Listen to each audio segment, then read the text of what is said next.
Chers amis, à la mémoire de tous ceux qui nous ont quittés, et à la mémoire de tous nos soldats, qu'Hachem élève leur neshama au plus haut niveau. Amen, amen. Et les illous, et les fois Shlema pour tous ceux qui sont malades.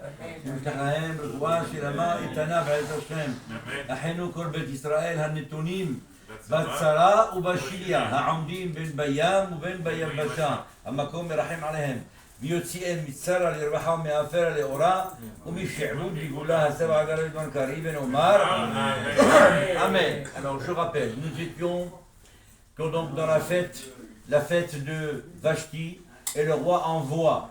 Il envoie, une fois qu'ils ont bu le 7e jour, c'était un jour de Shabbat, et il envoie les messagers qui étaient près de lui, les 7 personnes, pour aller appeler Esther. Pardon, pas Esther, Vashti, et qui lui dit, tu viens uniquement avec ta couronne.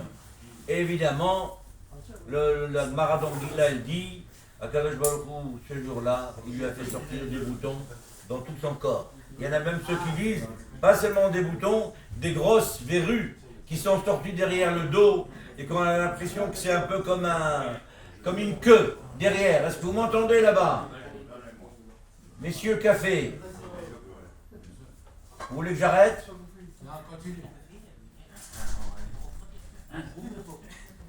Alors effectivement, et donc...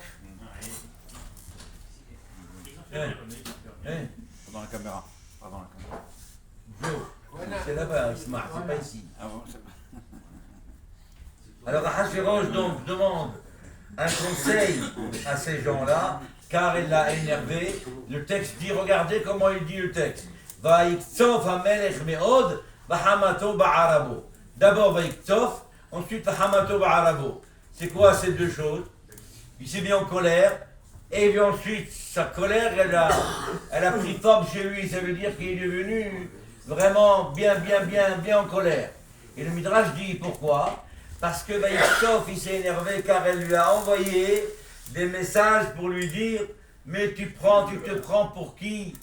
Rappelle-toi que tu n'étais qu'un homme d'entretien des chevaux de mes parents. Et alors, et comment tu peux oser de m'appeler de cette façon? Et alors qu'elle, Véhémet, ça ne la dérange pas.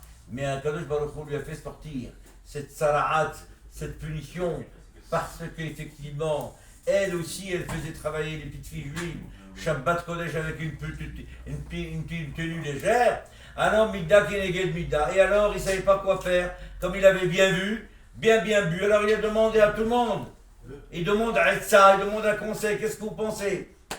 Regardez la bouteille, le Midrash nous fait remarquer. Pour la reine, est-ce qu'il faut lui faire du mal ou pas? Il demande conseil. Il réunit, il demande conseil. Pour faire mal au bleu d'un peuple d'Israël, il n'a pas réuni tout le monde pour demander conseil. Il a pris sa décision entre lui et Haman.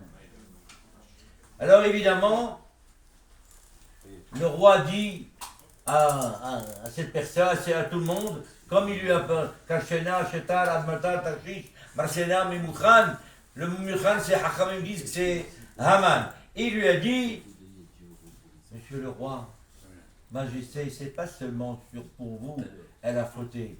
Elle a fauté ce qu'elle a dit, même si vous voulez pardonner, vous ne pouvez pas, du fait qu'elle va faire la même chose. Tous les ministres, toutes les femmes du ministre vont faire la même chose. Alors c'est pour ça qu'il faut prendre une punition ferme. En vérité, Haman a dit ça parce qu'il avait une idée derrière la tête. Laquelle? Il avait une fille. Et que cette fille-là, il voulait la marier avec qui? Avec Ahasuerus. Voilà.